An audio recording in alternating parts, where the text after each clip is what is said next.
Monsterology, which is the latest in the Ology series, is a book by Dr. Ernest Drake. Now, Dr. Ernest Drake did Dragonology, which came out a few years ago. And of course, we know him as the great dragon master and student of dragons and things like this. But towards the end of his life, he managed to, according to the book, go on this round-the-world trip in which he got to investigate other mythical creatures. And he produced this book, according to the publisher's note at the beginning, for about 100 different people.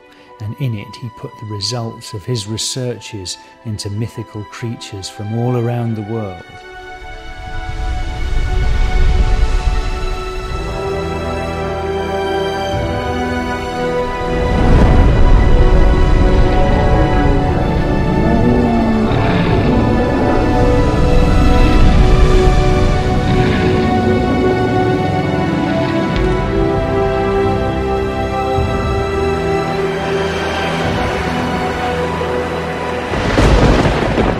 In 1898, I set sail in my yacht Hydra on a year-long voyage of discovery. The purpose of my journey was to seek out those beasts that had so far escaped the scientific attentions of humankind. I was amazed to find a huge variety of them in almost every corner of the globe. I therefore compiled this volume in order to present my findings and introduce the world to the thrilling new science of monsterology. On my voyage around the world, I sought out evidence for the existence of many fabulous beasts and found it in plentiful supply.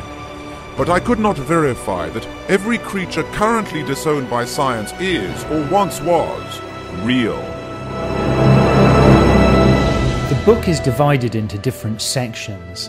So these monsters or mythical creatures, first of all, Dr. Drake talks about them, the ones of earth, then of air, then of the sea, and then semi-human ones. So earth ones might be like unicorns, air ones could be a griffin that can fly, sea ones might be like a sea serpent, and semi-human ones might be like a cyclops or a faun or something like that. It is with a sense of wonder that the monsterologist discovers the natural world to be full of contradictions. For who could suppose that the graceful unicorn that leaps so nimbly from crag to crag could emit such a hideous bray? Or that the three heads of the chimera, enemies in nature, could act together with such deadly harmony in pursuit of their reluctant prey? Then there is the gnu. Only found in remote areas of Japan, the gnu is regarded as a bringer of bad luck, thanks to the black venomous cloud it emits from behind when disturbed. One of my favourite monsters is possibly the sea serpent, because I find the sea such a mysterious place. And back in Dr. Drake's time, you had charlatans and things actually getting skeletons and putting them together, fossilised skeletons, as though they'd found a real sea serpent, and then charging people to go in and see it. But of course, what Dr. Drake's trying to do is show that he's actually found real sea serpents. So I find that very fascinating. Monsterology is no easy pursuit. The monsterologist must brave the Himalayas looking for yetis, traipse over thousands of miles of tundra to spy a behemoth, and lurk with glowing coals at the mouths of volcanoes to tempt out salamanders. If the seas and oceans are regions of wonder, no less so are the Earth's lakes and inland waterways. There is usually only one serpent found in any lake. How these creatures breed is unknown. One can only imagine that they are longer lived even than Chinese lung dragons. The novelty elements in monsterology include textured skin, so you can actually feel what a mythical salamander's skin feels like. There's a small photograph album where, with primitive Victorian technology, they've managed to photograph some of these creatures as proof that they might actually exist.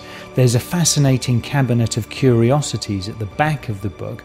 There's all sorts in there. You'll find that very interesting.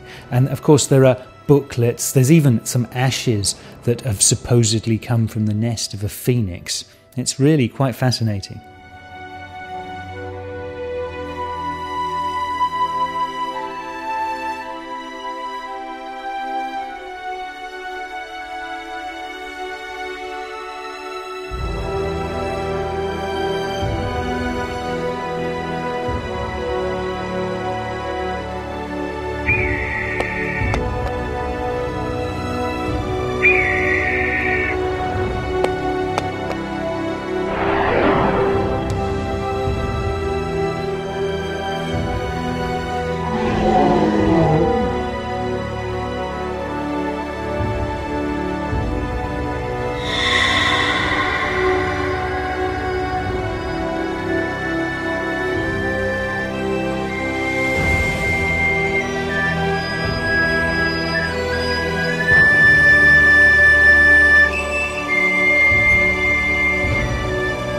It's been amazing. Kids have really seemed to like the Ology series ever since Dragonology, which came out about 5 years ago now, and there have been numerous other ologies.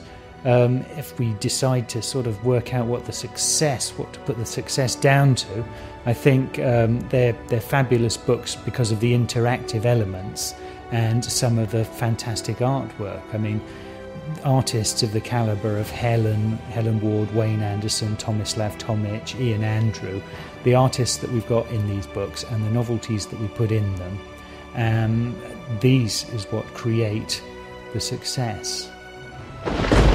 On my voyage around the world, I have learned much about the fabulous beasts that inhabit our planet. The way lies clear as ever for new students of Monsterology to make exciting discoveries on an almost daily basis. But I don't expect you to believe me. Open your eyes and see for yourself. All anyone ever has to do is go out and look.